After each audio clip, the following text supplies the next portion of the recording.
It's cruise day again, and today we're sailing aboard the world's biggest weekend on the Utopia of the Seas cruise ship.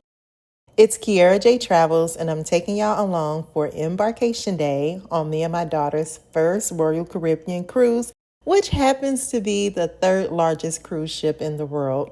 I'll be honest, from the moment we stepped on Utopia, I was completely overwhelmed because I underestimated how large this ship actually was. To the point that we mixed up our cruise cabins and actually entered someone else's cabin and got comfortable before we realized that it wasn't even our room.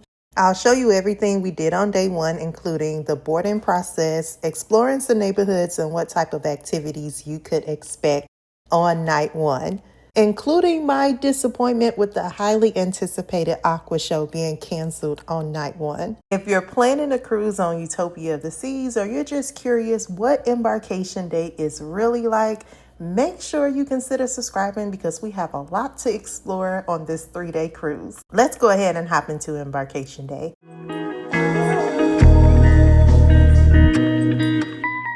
So this was my first time driving to Florida. I decided to drive for the spring break cruise because flight costs were insane, and it was right around the time gas prices had also started to surge. The drive was about 10 and a half hours. We arrived to Orlando the night before the cruise. We stayed at the Fairfield Inn and Suites by Marriott, which was located in the Orlando Millenia area. I did like this area because there was a lot of restaurants, stores. My bank was in the area, so I was able to stop there. If you wanted to be a little bit closer, you probably should stay near the airport or just stay in Port Canaveral for the night. We arrived in port the next morning, the morning of the cruise. We got there around 11:30. We did park at the terminal, and that was $80 for the 3 days. Anywhere you go, give it on. Anywhere you say, anywhere.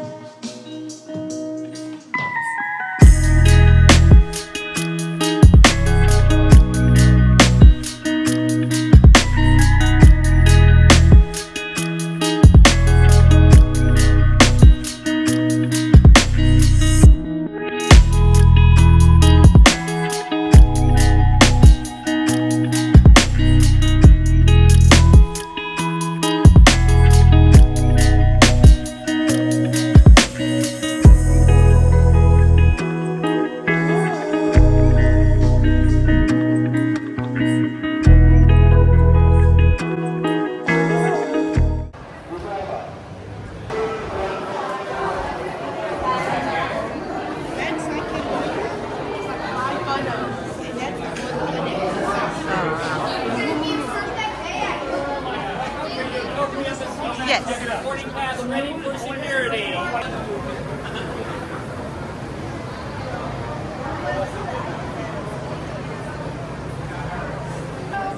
Have your boarding pass up to show us and any open liquid so that they don't make.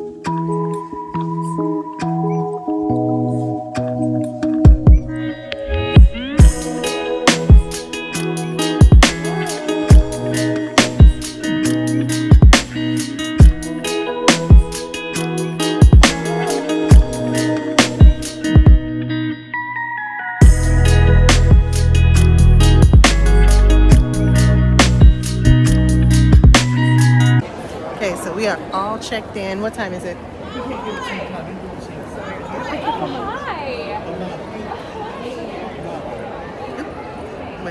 Brooklyn. I'm trying to go this way so we don't run into them.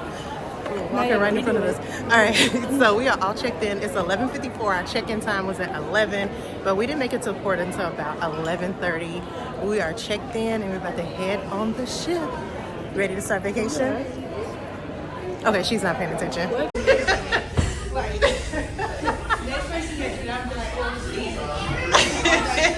He in the military. Like, it's Iran. Girl. Alright, so this is like the most exciting moment right before we get on the ship. So we're gonna try to catch our reactions, even though I've been watching so many videos about it. Me too. We're here.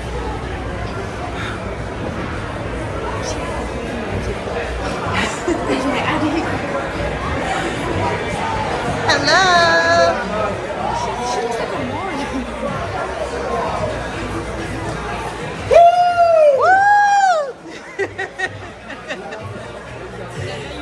Vacation, yes I did. So what do you think, Brooklyn? Feels like we're at the mall, don't it?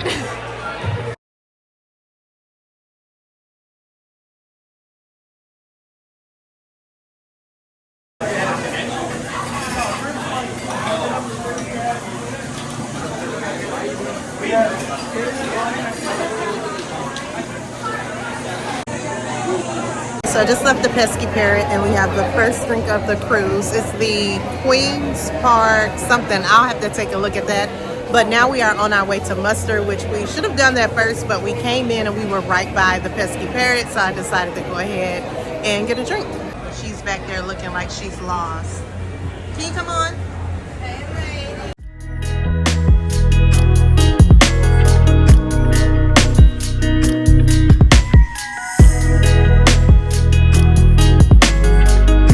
Okay, they said it is deck 6, all the way forward.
I like your avocado.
If you are cruising with kids, the biggest tips I have is make sure you stop by Adventure Ocean on Embarkation Day. And the second tip is make sure your kid goes to the open house, especially for the preteens and the teens. That's usually when they decide who they want to hang out with on night one. So make sure they don't miss that. On our sailing, Royal Caribbean was in the process of moving the 12-year-olds to the Social 100 Club, which is the teens club. So when we went there, she was able to go to Social 100 instead. So I will show that shortly. Doors closing. I'm keeping that in too. Wait, no! Oh, it's flapping too. Doors open. I love that the corridors are so wide. Like usually it's super tight and you have to squeeze past people, so there's plenty of space to walk through. But we are on our way to the stateroom because they came open a little earlier than what they were going to. They're typically ready around 1:30. Did you find them? You want to do the honors to open up the... Look, I can touch it. Can I get them open? She's too cool, y'all. Let's see those cards. First Royal Cruise. Oh, okay. Wait, this is a surprise. Hold up. Oh my God, y'all. This was so embarrassing. So the reason I sounded so surprised is that I actually submitted a Royal Up bid for this room category.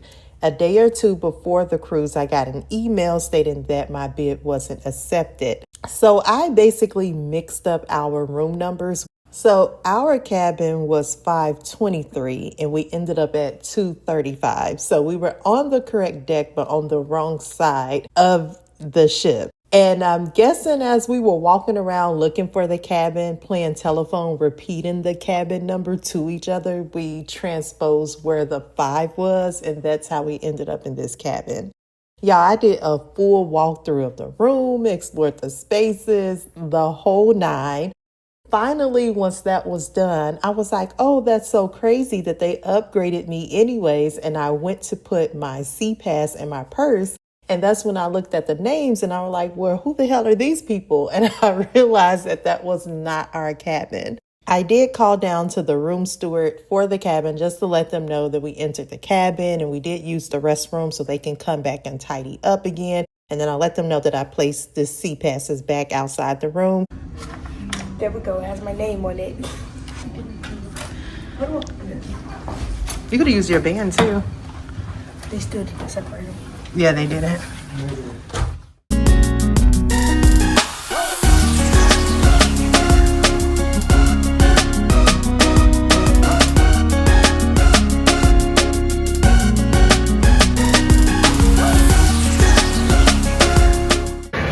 ice cream cone secured.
all day. So I'm gonna have to catch y'all up at some point. We just came from the main dining room. We had dinner. Dinner was okay. I did enjoy the appetizers a bit more. I should have just gotten a steak, but the waiter had recommended the prime rib. Like, man, y'all, I normally don't even eat prime rib. I think it was like the second time I've had it, but it was okay. It wasn't terrible. I just didn't really like it, but the appetizers were fine. I did try escargot and it was pretty good to me. Brooklyn didn't really like the texture of it. So we came back to the room for a little bit. She went upstairs to the social 100. So because she is 12 and a half, they gave her the option to go to the 13 to 17 age group. So they are about to have like a social or like an open house. So she's going to that. I am going to go ahead and go get us a spot at the Aqua Show because that starts in about a half hour. So I expect that to be pretty busy. It is like the main show, I think, at least the main show I've heard about as far as a can't miss show. So I'm excited for it. I'm gonna go down like 30 minutes early, so I may just stop at some bar or whatever along the way. But yeah, I will record some. But yeah, I'm excited to see the Aqua Show.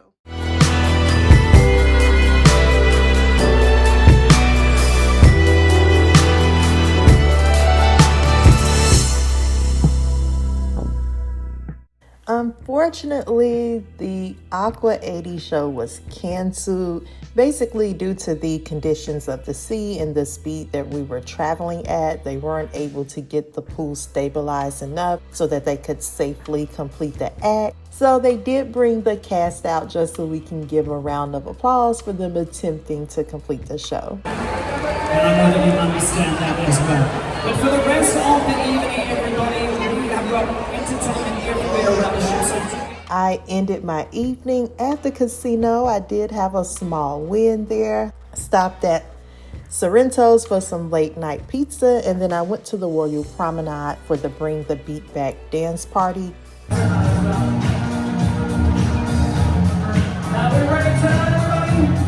And that is Embarkation Day. If you found this video useful, helpful, entertaining, don't forget to give me a thumbs up and consider subscribing so that you don't miss the Utopia of the Seas series. I will see y'all on the day 2 vlog. Okay, bye.